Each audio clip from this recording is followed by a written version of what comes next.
Яна вар'ятка, зусім не крышачку. Яна ж поўнасцю з'ехала з глузду, захопіла розум. Крысцян, як ты можаш мець з імі справу?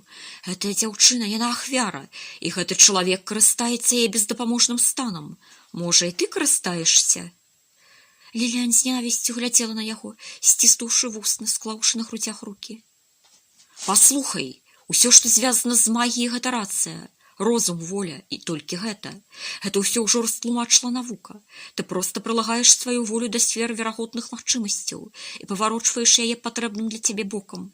Можна сказаць, што перамяшчаешся ў сусвет, які табе патрэбны. І няма ні бога, ні д'ябла. А демоны — гэта наш унутраны свет, тое, што хаваецца ў нас саміх. І выклікаючы іх, мы проста зазіраем сабе ў душу. Вучымся выкарыстоўваць сваю волю, якая адзін інструмент, з дапамогай якога ўсё немагчымае магчыма. Ты ж чытаў Алісцера Кроўлі? Чытаў, Ліліан, і гэта поўная лухта.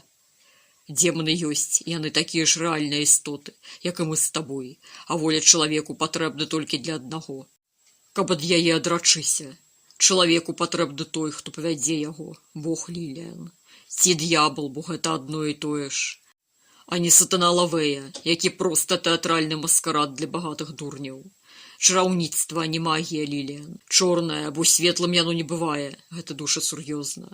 Гэта смяротная атрута, якая забівае цела і вызваляе з яго душу, ставячы яе аголенай перад такімі сіламі, што душа падае на калені ў жаху. І тады душа моліцца да Бога, і той прыходзіць да яе, чорны як ноч. Мой Бог — гэта д'ябал, Ліліан. І ён Бог адзіны. Добры Бог сусвету, не мой Бог. Ён і сапраўды не існуе. Гэта міф, міраж, спакуса. Насамрэч існуе толькі ён адзіны. Ён і цемра, і святло, і пазбаўлены ўсякага граху. Бо грэх і ён не могуць існаваць побач. Грэх — няведанне, ён жа суцэльныя веды. І ён цяпер тут з намі, побач са мной ёй. Як і быў ад пачатку сатварэння. Яна Ева, яна бачыць яго і ведае яго. Яна спіць з ім, і яна жанчына, адзіная сапраўдная, створаная Богам для сябе. Ева, Ліліт — гэта жыццё, і рэбра, якое прагне вярнуцца ў Бога. Яна прагне прытуліцца да моцнага мужчынскага цела, да моцнага духа, які яна запальвае язычком полымя сваёй жарсці, і тады ён узрываецца універсумам. Зеўс прагне пяшчотнага жаночага цела, німфаў і багінь, і зямных прыгажунь, але ж толькі шхіна можа насалодзіць Бога. Усе міфы кажуць пра адно — жанчыну адвечную, у якую ўваходзіць вогненны столб. Йод, чэлес, які стварае сусветы.